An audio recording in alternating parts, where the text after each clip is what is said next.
What's up, Barnhill family, and welcome back to your home for all things combat sports. Yo. Well, guys, and still, El Matador, UFC 308 just wrapped. We're going to break down the main event, what Ilia did to make history in becoming the first man to ever finish Max Holloway inside of the UFC's octagon. We're going to talk Khamzat Chimaev's flawless performance against Robert Whittaker and that great and just devastating choke finish. We're going to talk Magomed Ankalaev. Did his performance catapult him into a title shot against Alex Pereira next? We're going to discuss whether or not Dan Ige was robbed against Lerone Murphy. And of course, that incredible double backfist finish from Sharabutdin. But Nick, I think we have to start right at the top. Yep. I mean, history was made tonight. Max Holloway was the guy up until tonight who you just couldn't finish inside of the octagon. Right. He had the chin of all chins. He was as game as they come, and he's famous for pointing in the center of the octagon in the last handful of seconds of a fight. And generally, as we saw against Justin Gaethje, come out with his hand raised, and in that instance with his opponent face down on the canvas. Now, Ilia kind of flipped the script on him. Yep. He pointed to the canvas himself, and Max, immediately was a showman and gave him the El Matador, sort of toss. It was interesting, kind of fun exchange in the beginning there, but ultimately it was the clean boxing of Ilia Topuria and that just signature and patented now power that he brings to the game. And for a guy whose stature at 145 is not on the large end of the weight class, this guy packs a punch that isn't just something that you need to be, aware of as an opponent. It's honestly something you need to fear, because this guy's power is otherworldly. And we see him get it done with those short shots, very close range, as he did with Max Holloway. It was sort of an overhand hook type of shot that got Max down and finished the deal.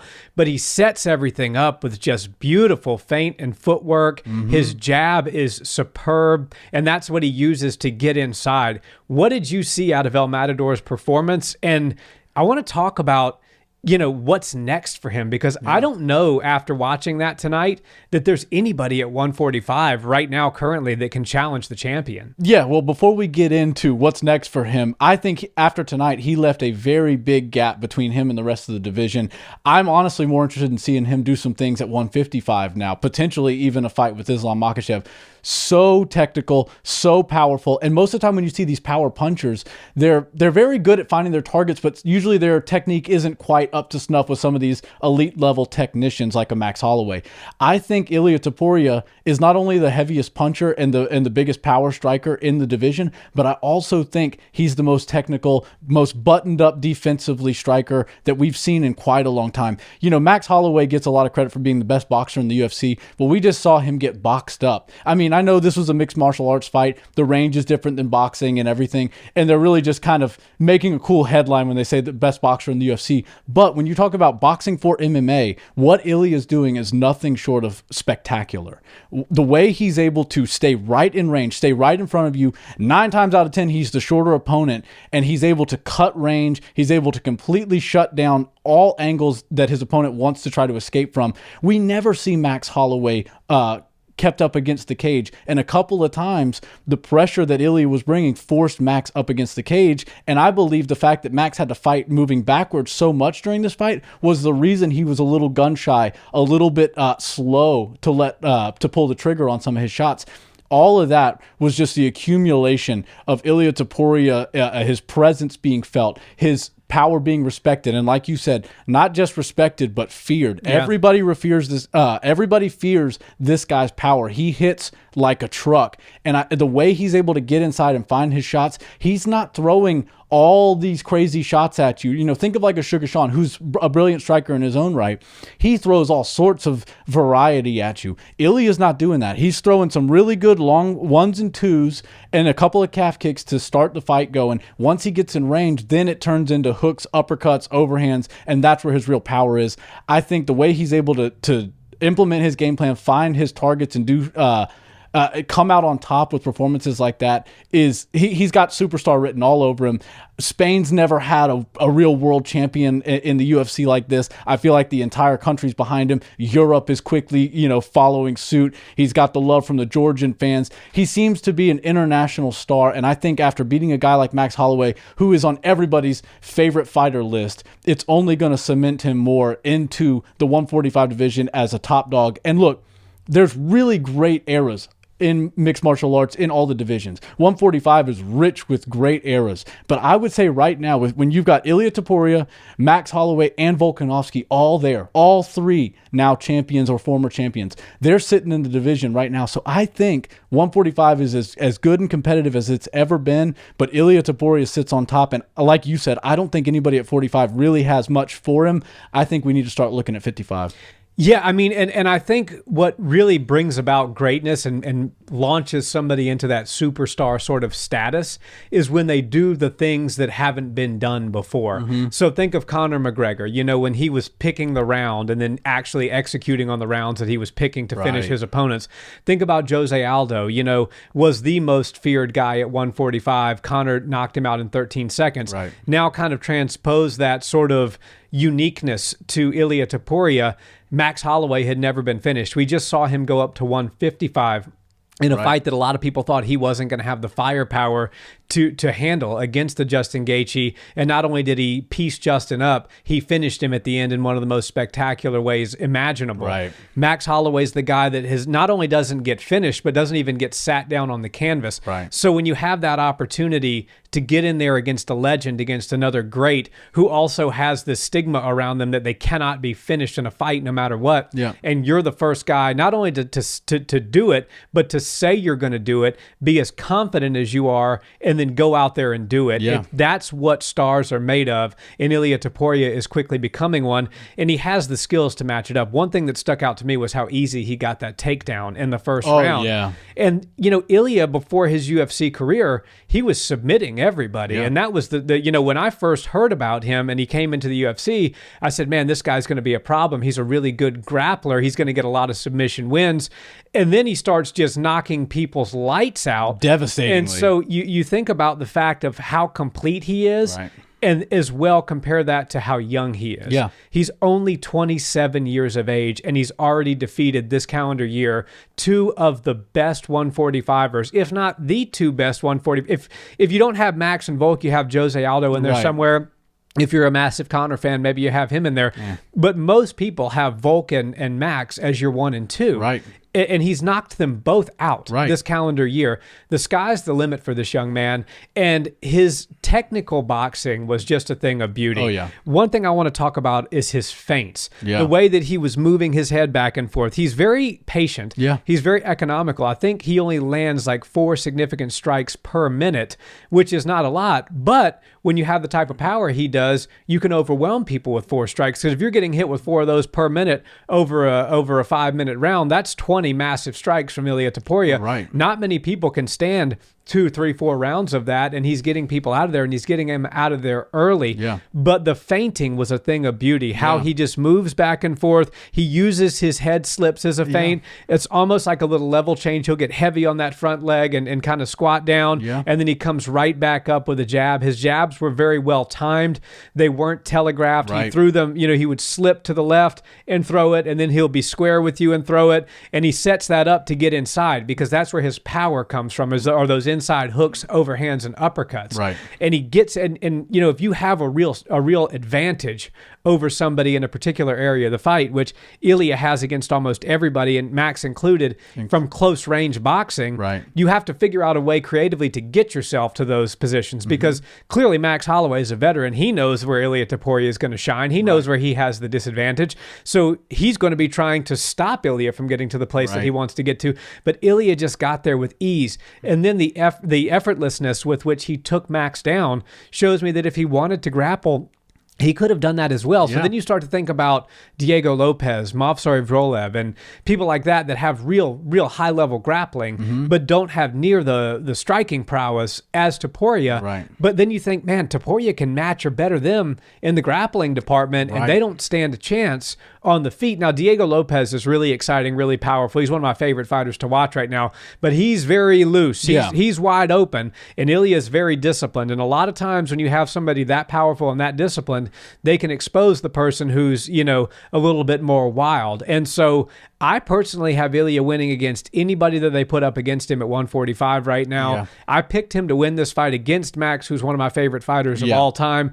So, it's a tough pill to swallow for us Max fans to watch him get finished like that. But at the same time, it just makes me excited as an MMA fan as a whole, because I like the sport more than I like any one particular fighter. Right. And to see these young fighters at 27 years old look that good, it shows us that, like, man, the guys that we love, the guys that we grew up watching and we kind of cut our teeth in this sport becoming fans of, they're just not as good as this new generation. Yeah. And that's okay, because they had their moments, and we all want this sport to evolve. And they set the stage for all these young guys. Right. These young guys watch them, they learned, and they have taken it now to another level. And I believe Ilia Topuria is leading the charge of the next level and the next generation of mixed martial arts. Yeah, and he even said as much. He was like, dude, to share the octagon with Max Holloway and to be able to fight a guy like that, I looked up to him my whole life. You can't help it, but if you're a 145-pound fighter and your goal is to be a UFC champion, to become a major fan of Max Holloway and study everything he's doing, because what he was doing for so long worked so well. But yeah, I don't think Topuria is going to have any issues at 45 for a meaningful period of time. Quite honestly, if I look at the roster, I don't see anybody that gives him a lot of trouble. We're going to have to find somebody else to come into the division to really shake things up. So I think Topuria, as long as he wants to make 45, he's got a belt there, but I think his eyes are set on champ status. I think he is going to probably put his name into the 155 number one contender talks, and who knows where that will go. But I think sky's the limit for him. And one thing that stuck out to me the most, he made a huge risk at the very beginning of the fight. He called out the guy that calls people out when he says, point to the ground and let's duke it out. And the fact that Max Holloway didn't take the bait on that was a huge risk, because Max is willing to oblige most of the time, but he's not quite as technical, he's not quite as fast with his striking, and he's not quite as powerful as Ilia. So he knew it was not a smart decision to go in there and immediately start throwing with Ilia. But that was a huge risk, because Ilia could have very well found himself in the same position Justin Gaethje was in not that long ago, with Max Holloway throwing on top of the monster M. So I think that was really cool. It showed his level of confidence in his striking and his ability. He's like, look, if this is what he likes to do, let's do it. No problem. And I thought it was really cool that even though it didn't happen that way and we didn't get to see a 10-second brawl of them just throwing at each other in striking range, we did get to see him outstrike the striker. We saw him take him down. Of course, that looked really good, but he knew, not only do I have an advantage on the ground, I have an advantage on the feet. I've got speed, I've got more power, and he's a little bit flat-footed. He's not hitting me with anything I'm super concerned about. That's what kept him in range so long. That's what opened up the body. That's what opened up the head, and ultimately got Max Holloway out of there. Ilia Topuria, it belongs in the pound-for-pound top 5, and I think if you put him up against Islam Makhachev, he probably does better than every other top contender 155er that they have today. Yeah, I would agree with that. Would he beat Islam? I don't know. Islam's huge for 155. Ilia is not huge for 145. I'm not one to just say somebody should immediately jump up and go for champ status. I'd be satisfied with 2 more wins. Yeah. When you knock out Volk and Max in the same calendar year, let him fight Diego and Movsar next year. And if he wants to go up after that, I'd be fine with it. When you put on the performances like he's putting on, you start to get certain things swinging in your favor, and I think that will happen for Ilia. Also, the calf kick, really, really good with his calf kick tonight. And I think that kind of, we see Max switch stances a lot. I would have liked to see a little bit more of that tonight. I think it would have been harder for Ilia to find the calf kick. Ultimately, I don't think it mattered. No. Ilia was just the better man. And want to quickly touch on Max before we move on to the co-main event and talk about Chimaev. What do you see next for Max Holloway? He's still the BMF champion. Yeah. He did drop one to Conor McGregor earlier in his career. He's got a belt that Conor would love to have. Conor's not sniffing an undisputed belt anytime in the reasonable future or probably ever again. Right. So, Conor, knowing him and knowing the showman that he is, he's going to want something big on the line. Mm-hmm. I see McGregor kind of pining for that fight. There's Dustin Poirier out there wants one more, run Dan that Hooker, one. Yeah, yeah. There's a lot of fun things for Max, but I think more importantly, the three names that we just threw out there are all at 155 or higher. I think that Max's days at 145 are over, and quite frankly, they should be. Yeah. He clearly can't hold up as well with the weight cut anymore now in his early 30s. Big. To get to 145, he did look very big, and I think at 155, he's got better matchups and he's got a better chance of being able to be more durable. Yeah, and I think that should be the last fight at 45 for Max. I think there's really fun fights and bigger names at 55 for him. Also, he's done everything at 45, and he finally got his last title shot there. He's not going to get another one, and now they're already looking at Volk fighting Ilia again. I feel like they might need new blood. They need some parity in the division, and I think the best thing Max Holloway could do is just put himself at 55, see what happens. Say, I'll defend my BMF, but I want to join the ranks of the 155ers. Y'all saw what I did to Justin Gaethje, so let me go where he was ranked or somewhere right around there, and I'll put my BMF on the line. That's where I think he should go. Volk, I think, should probably stick around 45 a little bit longer and hope that he can get another title shot with Ilia. Who knows how that would go? But if I'm Max, if we're touching on Max right now, to put a button on it, I would go to 155. Agreed. And let's move on now to the co-main event. Khamzat Chimaev, Robert Whittaker. First, congratulations to you. I believe you predicted this one correctly. I got this one incorrect. I thought Bobby Knuckles, after that last performance over the summer with the great knockout victory, was going to get the nod. He had absolutely nothing for Khamzat Chimaev. Khamzat is a beast when it comes to wrestling, man. That guy...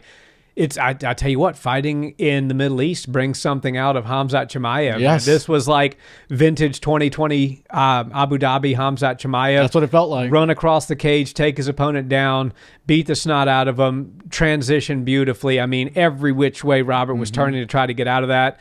He did a little bit better job than Kevin Holland did, but not by much. Yeah. And, ultimately, we saw the picture of Robert's teeth afterwards. Yeah, that face crank was brutal. I mean, what is that guy's grip strength like? It must just be absurd to knock his opponent's jaw out of place and basically break 3 of his teeth. Yeah. I mean, this guy is really something to behold as far as grappling is concerned. And then you look towards, so I want to touch on the fight first, but then when you look towards, what's next, you have DDP and Sean Strickland. Yeah.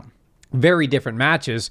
DDP is more likely the harder matchup because he's got good grappling and he's very strong. Sean brings a totally different thing to the octagon and really good boxing. But would Khamzat be able to just change levels and get around that? That's yet to be determined. But first of all, thoughts on the fight, and then what do you think is next for Boers? Oh, I thought it was insane. That was the old Khamzat we were so used to, and yeah, I guess there is something magic in the air when he's out there fighting, and he's moved there. He considers it home now, and I guess he just feels very comfortable with the home court advantage and fighting in front of his home crowd. But yeah, to show no respect to a former champion like Robert Whittaker, especially after that last performance, and just walk over there, take no damage, 0 significant strikes landed, and go out there, completely control a great wrestler, a great jiu-jitsu fighter, a guy who knows how to grapple very well in mixed martial arts, make it look like it was his first day on the mats, essentially.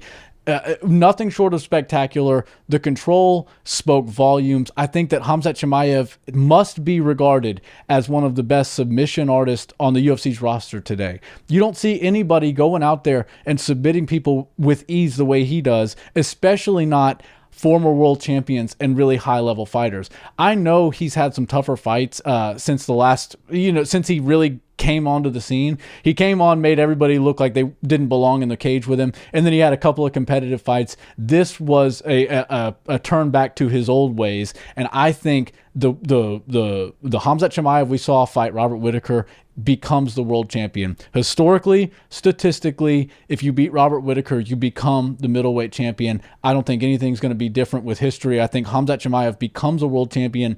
Whether it's DDP or Strickland, I'm with you in agreeing that DDP would be a harder fight because his grappling's a little bit better, his takedown defense.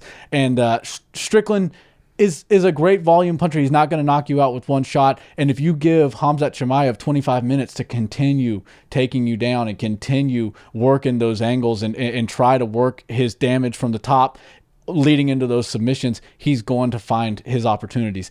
And one beautiful thing, real quick, talking about the Robert Whittaker jaw thing, if you noticed, right before he sunk the choke in, he was throwing some elbows right there, kind of landing on the jawline of Robert Whittaker. Maybe that was what started it. Maybe.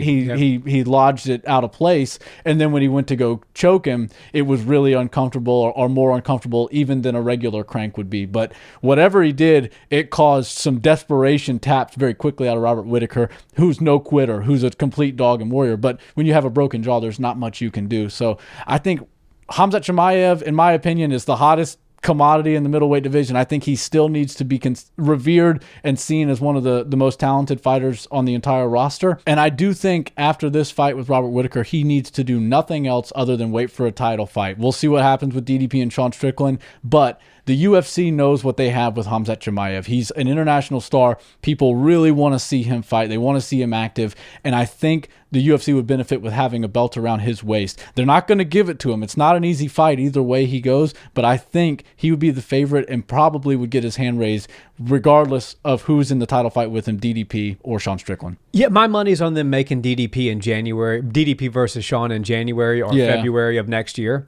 We know Khamzat won't fight during Ramadan, which would line up an a late spring, early summer comeback for him against the winner of that fight. And I would pick Khamzat to win against either one of those fighters. I think the DDP fight is a harder fight stylistically, but I think Khamzat is showing us that he's back to his old ways and even better than before. You know, he realized that you don't have to train 17 times a day, 7 days a week and not sleep and all. Like, eventually you get to the point where you have the skills. You also have to give your body that other element, which is allowing it to rest, to recover properly. He brought a new nutritionist in for this camp. He did a lot of it back in Europe, and he's training with some of the old training partners that he was with. He took an ample amount of time in between training sessions to rest.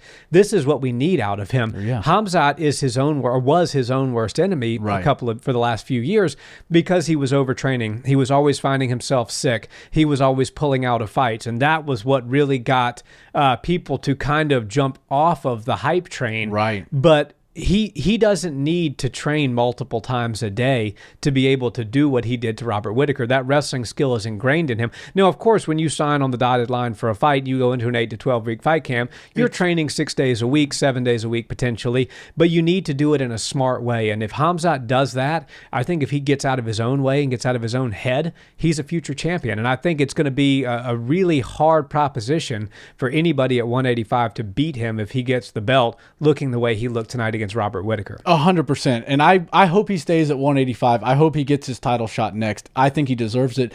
One hot take I will give you real quick is Alex Pereira is one of the hottest, maybe the hottest active fighter on the roster. Khamzat Chimaev is in that same discussion, probably in the top 10 of the hottest names on the roster now. Stylistically, DDP is a harder matchup for Khamzat Chimaev than Alex Pereira. I believe if Alex Pereira somehow got in a fight with Khamzat Chimaev and was defending his 205 belt, even with the striking, even with the size advantage, he would be able to find that submission. That's how special this guy is. I don't think that the size would be a difference maker in that situation. And I honestly, I think Khamzat Chimaev is game for that sort of stuff. And especially if you think you have a better chance at winning a belt against a guy in a different division, if the UFC is willing to scratch your back a little bit because you do some good stuff for them, maybe they'll see something like that happen. Ankalaev just got a decision win. I think if he would have got a statement victory over Rakić, maybe he would be for sure next in line. But given his past with the UFC, maybe they want to throw somebody else in. If Khamzat doesn't want to wait for another whole year, he didn't take any damage against Whittaker, why not consider that as an option? I don't think it's more out of the realm of possibility than like a Khalil Roundtree. It's something similar to that kind of. So I think if they want to get a belt around his waist, like before the end of 2025, he needs to go 205. But if not, and I'm kind of hoping not, they keep him at 185, let him fight the winner of DDP, Sean, and I'm assuming and knew he will become your champion. Yeah, and let's move on to Magomed Ankalaev. Let's do it. Looked good against Alexander Rakić. Alexander Rakić had his moments early on with the leg kicks. Yeah. Rakić is no easy opponent for anyone, including Magomed Ankalaev. Magomed showed us a lot of poise on the feet. He showed us that he's very, I think it was John Anik that said, it was either John Anik or DC, I can't remember. One of the two said that Magomed has such great eyes, meaning that he can stay right in pocket, almost similar to an Ilia Topuria, and slip shots in return. He's right there to be hit, but he's very elusive at the same time, and he'll slip, and then he'll make you pay with a couple strikes of his own. And he got this fight won tonight, but with his striking. We know Magomed is a great grappler, and maybe in some odd way he was trying to send his message to the UFC and to Alex Pereira that, hey, I don't need to take you down to beat you. I can beat you standing. Yeah. Now, he did get hit a few times in the fight. Not many that were that clean or that dangerous or could have ended the fight, but Alexander Rakić is not Alex Pereira as far as power is concerned. So would he maintain that sort of game plan and mentality where he's going to stay on the feet and try to beat Alex Pereira in a stand-up fight when he probably feels clearly that he has an advantage on the ground? I don't know. Probably not. Right. But I think the performance tonight was only missing the finish. Yeah. Because it was a really good performance. I mean, he looked good in there against a very tough opponent, top 5 guy in the world, and he got his hand raised. And he won in a not, overwhelmingly decisive fashion, but he clearly was a unanimous decision victory. Was that enough to have the UFC give him the next shot?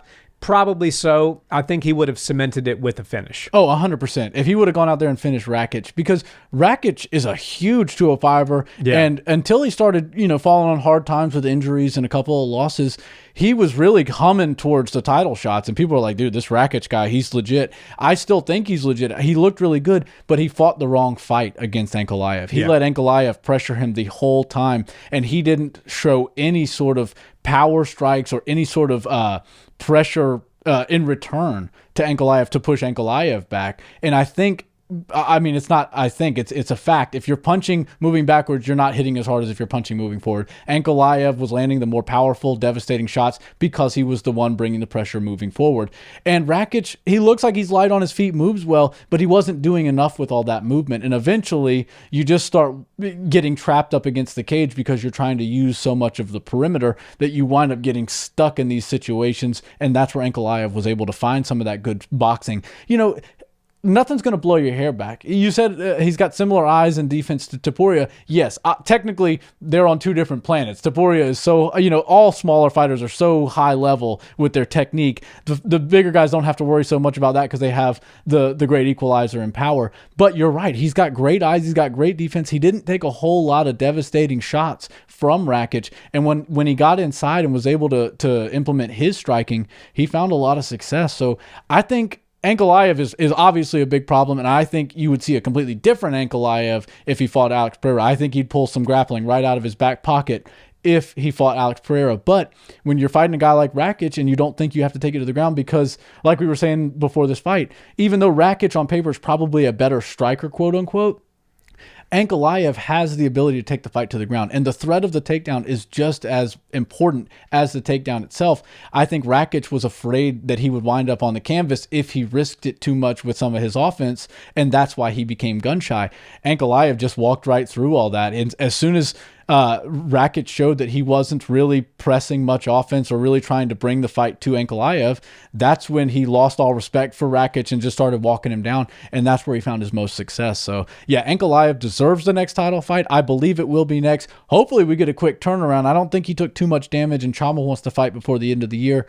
Probably won't happen in December, but crazier things have happened, and even if it doesn't happen then, I think early spring. I like it in March. Yeah, I think Alex said that he can fight in December, but preferably he'd like to come back in March. Give him a little break. Yeah, make that fight in March. I think it'd be a good one, and I think Ankalaev should get the next title shot. He's done enough heavy lifting. He's fought the top 5 guys. He's defeated them. He deserves to have his day in the sun, and let's see if he can become the new champion. Want to move on now to Dan Ige versus Lerone Murphy. Oh, yeah. I had Dan Ige winning this fight. I thought he won 2 rounds to 1. Interesting fight. Murphy certainly had the second round, but I think 1 and 3 definitely went to Dan Ige. 100%. We had some good top pressure grappling. We had some good striking. We had some power punches and stuff like that were landed by Ige. I thought he did more damage throughout the entirety of the fight. I had him winning. I actually predicted split decision, funny enough. Yeah. But I predicted I predicted Murphy to win. So actually, what I predicted was right, but it shouldn't have been. It should have been Dan 50K Ige. Yeah. You saw it the same way you thought that Ige should have won? Yeah, and I thought it was pretty clear. Lerone won the second round, no doubt. And he did that by utilizing good range. He was able to fight at a slower pace. Dan Ige did bring a lot of pressure and energy in that first round, and that's why it was a clear-cut first for Ige. He came out there immediately showing us he's a couple inches shorter and doesn't have the range that Lerone has, but that didn't matter because he was bobbing and weaving, getting inside, using good footwork, and landing some big shots, great takedowns. Everything he did in the first round was really, really good, but I think it gassed him a little bit for the second round. It was a smart veteran move, though, to kind of concede round 2 and then come out looking for a round 3 similar to your round 1. And the only issue with the round 3 for Lerone Murphy, in my opinion, what lost him this fight was the massive error that he shot for a takedown. He should not have shot for a takedown because Dan was a better scrambler. Lerone Murphy is one of the cleanest, crispest strikers in that division right now, but Dan Ige is a dog. And if you let him just break you down and turn it into a dogfight and close distance and take you down whenever he wants to, now you're going to have to deal with a full gamut of mixed martial arts, not just a technical kickboxing bout. And that was the mistake that Lerone made, because in the third round, I think if he would have gone back to round 2's tactics of slow the fight down, keep him at range, keep it long, and just score, he would have won 2 rounds to 1.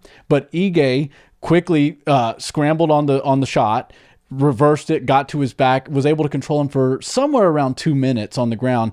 And then there wasn't a whole lot that happened in the final seconds of the fight. I know there was a couple of barrages and exchanges that were exciting, but not a whole lot on the scorecard happened after the ground stuff took place, which took up a bulk of the round. So I had it very clearly 2 rounds for Ige, 1 for Lerone. I picked Lerone to win by decision, I believe, or maybe finish, but I picked Lerone. I was wrong. I was right, but I feel like I was wrong. Yeah, it's funny because you mentioned that's what lost Lerone the fight, but he actually did win. Right. But it felt to me like Dan Ige should have gotten that victory. It felt like 1 and 3 clearly. One that didn't need the judges' scorecard, Sharabutdin Magomedov.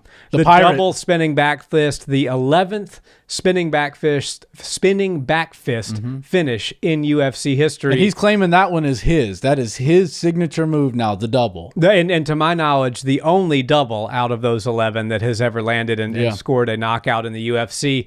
A lot of kicks early from both guys. Really fast, really good kicks. Shara is very durable. He got hit with some big shots early on. Yeah. He weathered it well. He's very fast. He moves in and out well. Mm-hmm. He's got a great check hook. He's got a lot of exciting things that are in his favor as he's becoming a household name. Yeah. He certainly has the look, and he certainly has the fighting style. Now he's finished a really good opponent by devastating knockout. He definitely needs to improve on his head movement a little bit. He gets hit, quite often. If he can improve on that and just continue to work on his grappling, he's from Dagestan, so certainly there's no shortage of folks that he could find to help him in that department. This kid could be somebody that does something over the next 2 to 3 years. 100%. And I think the path that they've got him on right now is perfect. Give him a couple more unranked guys and then start to bring him into some ranked opponents. But for right now, he's getting his feet wet in the UFC. I understand that his grappling isn't up to snuff. He's not a Bo Nickel or a Khamzat Chimaev right now, and he never will be, but his striking is very good. And we saw Israel Adesanya in the same weight class have a lot of success. Alex Pereira, they weren't known as grapplers, but they were able to anti-grapple, anti-wrestling, and keep the fight on their feet.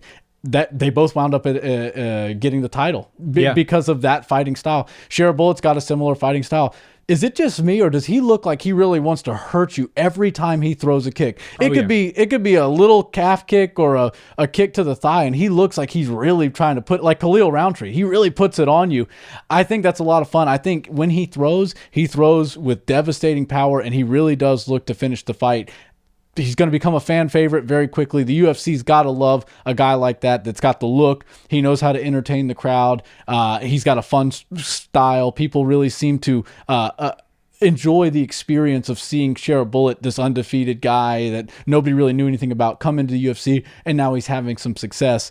He says he's the best striker in the division. That is still to be determined. I think he's got some heavy lifting to do before he starts doing that and considering himself in the leagues of an Alex Pereira or an Israel Adesanya. But what he showed was very promising. And I will say, I'm giving him the signature double spinning back fist because that was really cool. And it did look calculated. Yeah. That was not just a Hail Mary throw. He threw that. It looked like he was kind of setting it up early in the fight with some of those Thai steps. He would step and shovel the back leg forward while he lifted the front leg. And it's a show to either show you that I might kick high, I might kick low, or I might just step in and throw a strike. And what he did on that situation was he stepped in like that and stepped on the outside, beyond the outside foot of Petrosyan, which caused the spinning back fist. That was what set him up. But Petrosyan had good defense, blocked it, but Sharabutdin knew that this hand was looking to return, and it was down. And man, his eyes, if you watch him the whole time, his eyes are on the target. Even when he's spinning around, he's quickly turning his head just to find that target. It was brilliant. And I will say, it's his signature move. If this guy wants to steal it from him, he can. But there's a guy named Mauricio Rufi. He's fighting in the UFC now. He's very good, and he's kind of a viral sensation right now as far as striking goes. Very cool in the gym sparring that he's doing, where he's landing some shots like that. I'm pretty sure I saw him land that exact same combination once, but he didn't do it in the UFC. 308 Abu Dhabi. Sharabutdin now owns that move until further notice. Yeah, and it's funny you said he has great eyes as well. I'll correct you. He has a great eye. Yeah, right. Which is even more impressive because the guy literally only has one eye to work with. Crazy. And he's able to stay right in range and get his range, not get hit, all that. I mean, he definitely does need to work on the head movement a little bit. He gets tall too. Yeah, he does stand up a little tall, but very, very impressive performance all around. The finish was spectacular. All in all, UFC 308 absolutely delivered. Do you have anything else you want to add? What was your fight of the night? Fight of the night, as Dan Ige and Lerone looked like they were going to do it, and you were kind of calling that could potentially be the one. Max Holloway and Ilia, if it would have been a little bit more competitive, I think it had all the makings, but I don't know. I mean, Sharabutdin and Petrosyan really did kind of throw down. It was evenly matched throughout. So if I got to go with one, that's tough. I'm gonna go Sharabutdin. I think he sealed it up with a great finish, but the fight was competitive, and I believe he will probably leave with 50K. But Petrosyan deserves a little bit extra too, because that was a good fight, and it takes two to tango. Yeah, I would agree. That was a really excellent fight. Definitely high up there, certainly on the main card, at least for fight of the night. Yeah, and I can't wait to see where all these guys wind up next. I know we're going to do a lot of shuffling, and there's a couple people that are just going to have to wait around and see what happens in their division. But I think we got some answers. I think we got a whole lot of new stuff in a couple of divisions that kind of needed a little bit of juice. So the sky's the limit for the UFC. 145 looks great, and still Topuria. We got a couple of really hot prospects that delivered. So all in all, great card. Absolutely. Guys, thanks so much for watching this episode of the Barnhill Brothers. If you're into MMA, we put videos out every single week. Make sure you hit that subscribe button and drop a comment. Let us know what your fight of the night was. We'll see you in the next one. Peace.